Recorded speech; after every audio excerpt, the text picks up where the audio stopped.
Nah, jemaah sekalian, ada 5 nasihat Nabi Yahya untuk Bani Israel yang ini diabadikan oleh Rasulullah SAW dalam hadis riwayat dari Tirmidzi, hadis yang sangat panjang ya. Kita akan baca bagaimana nasihat yang disampaikan Nabi Yahya kepada kaumnya. Yang awalnya nasihat ini adalah datang dari Allah Ta'ala dan belum juga disampaikan kepada kaumnya. Akhirnya Nabi Isa yang saat itu mengetahui memberikan teguran kepada saudaranya. Kenapa kamu belum menyampaikan pesan ini kepada umatmu ya? Kalau kamu belum menyampaikan, aku akan dahului loh, gitu ya. Itu gertakan daripada Nabi Isa. Nah, Nabi Yahya baru menyadarinya, iya saya akan menyampaikan. Jangan sampai mendahului nasihat ini. Kalau kamu dahului maka aku akan mendapatkan siksaan dari Allah Ta'ala nanti. Jadi akhirnya Nabi Yahya mengumpulkan orang-orang di Baitul Maqdis sampai penuh, dan ada juga di tempat-tempat yang tinggi ya, karena ingin mendengarkan nasihat dari Nabi Yahya. Faqala, maka Nabi Yahya berkata, innallaha amaroni bi khamsi kalimat. Aku diperintahkan oleh Allah Subhanahu wa taala untuk menyampaikan 5 nasihat, 5 pesan.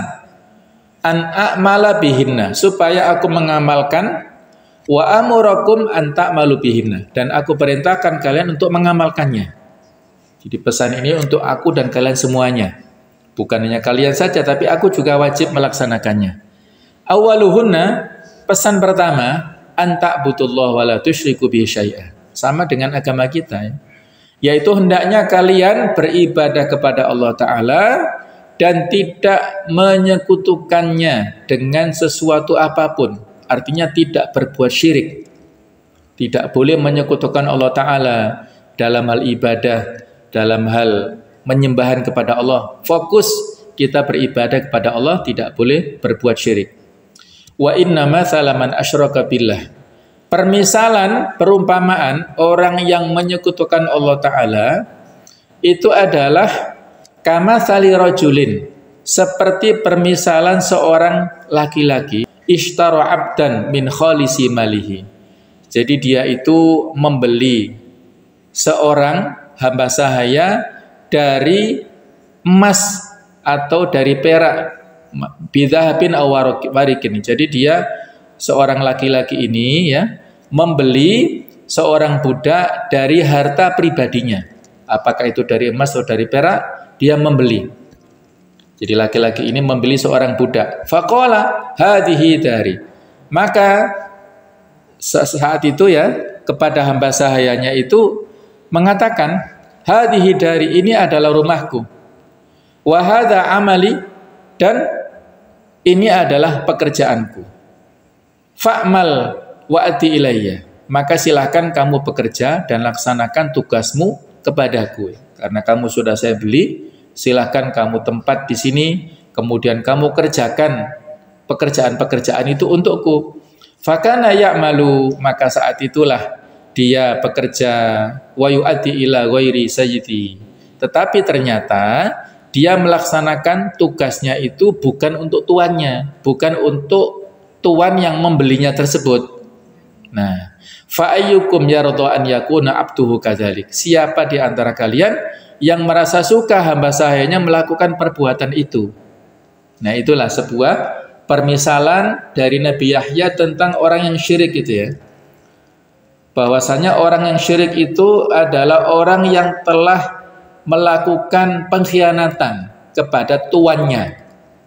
Kalau budak berkhianat kepada majikannya, dia telah dibeli, telah difasilitasi dengan makanan, tempat, kemudian dia disuruh bekerja untuk tuannya, tapi dia ternyata ditujukan untuk tuan yang lain. Nah, seperti itulah orang yang syirik, ya seperti manusia yang berbuat syirik. Allah Ta'ala menyediakan alam raya untuknya.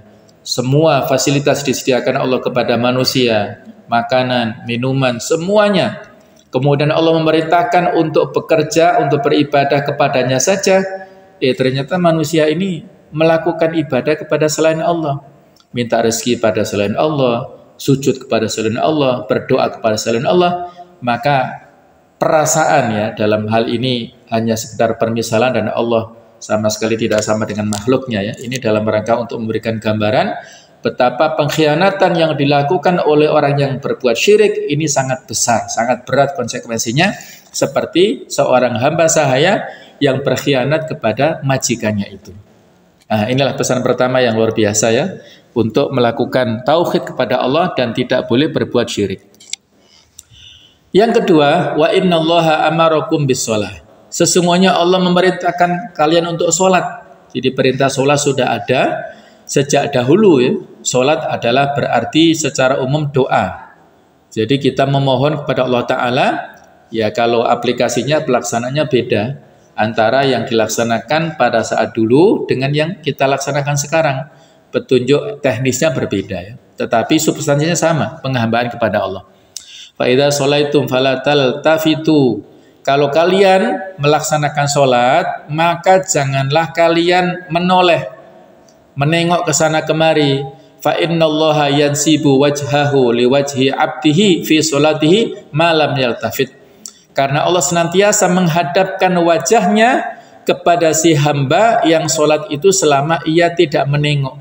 Selama fokus ya, kalau kita sholat diajarkan melihat ke tempat sujud, selama fokus ke tempat sujud, maka Allah yansibu wajhahu liwajhihi.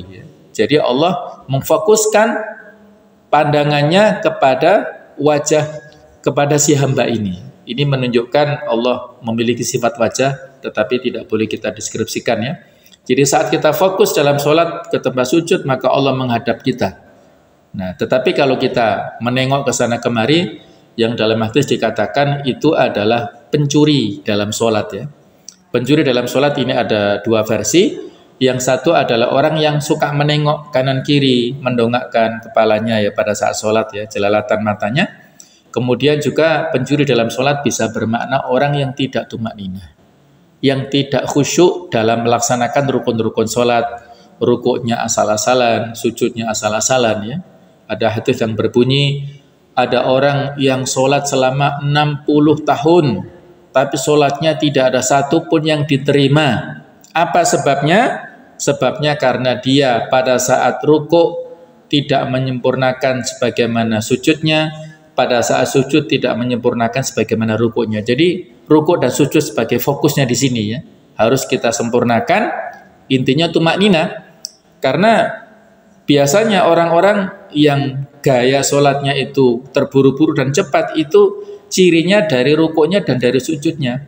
Kalau berdiri standar lah karena ada bacaan ya Al-Fatihah dan surah dalam Al-Quran. Jadi relatif bisa agak lama. Walaupun ada beberapa versi pada saat sholat taraweh kebut-kebutan ya.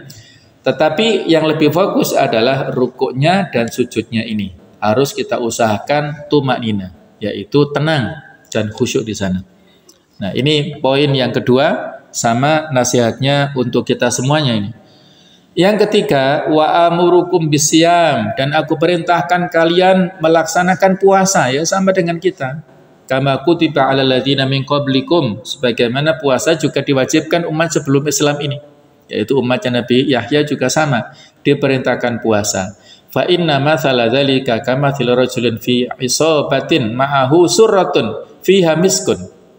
Karena perumpamaan orang yang berpuasa seperti orang yang berada di sekerumunan orang. Ia memiliki sebuah kantong yang berisi minyak kasturi dan semuanya merasa kagum dengan wanginya minyak kasturi tersebut. Fakuluhum ya'jabu au yu'jibuhu rihuha. Jadi mereka mengagumi orang yang menyimpan minyak ini, bau harumnya menyebar. Wa inna riha shaim atyabu indallah min rihil misk. Dan sesungguhnya bau mulutnya orang yang berpuasa lebih wangi di sisi Allah Ta'ala daripada minyak kasturi. Minyak kasturi adalah minyak yang baunya harum, yang semerbak. Yang ini adalah sebuah pandangan dalam pandangan Allah Ta'ala ya. Artinya Allah Ta'ala yang maha tahu dengan bau harumnya ini.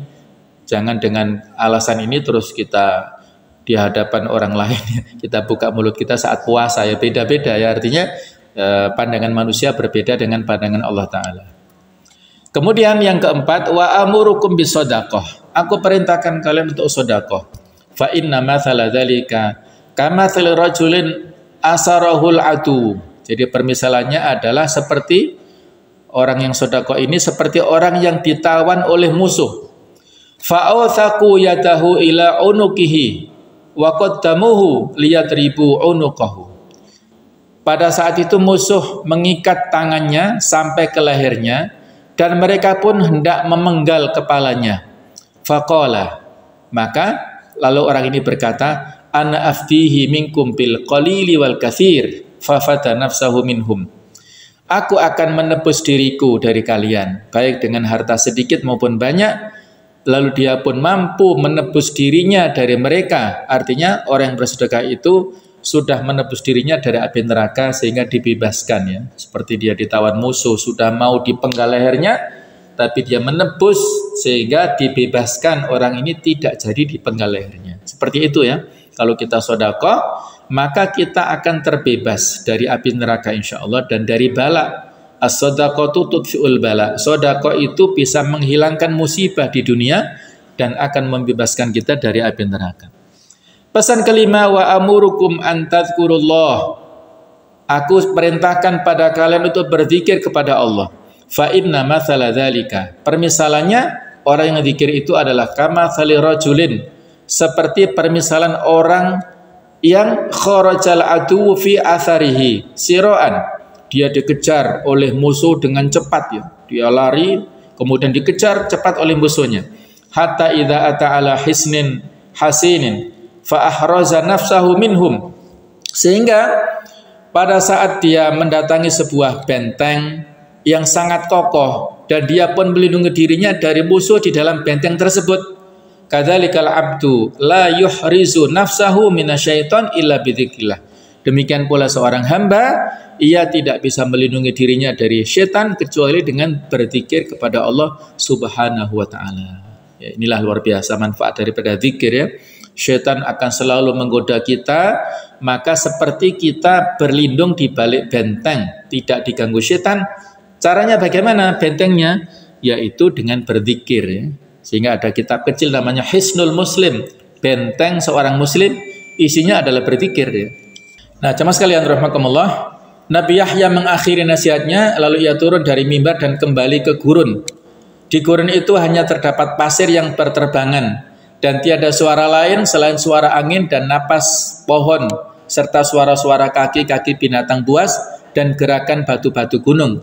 Di sanalah Yahya berdiri di tengah-tengah kesunyian, beliau melaksanakan sholat dan menangis. Kemudian terjadilah pergulatan hebat antara Nabi Yahya dan pemerintah yang berkuasa. Salah seorang penguasa di zaman itu adalah seorang yang zalim dan sempit akalnya. Kerusakan tersebar di istananya, lalu ia mendengar berita tentang Yahya.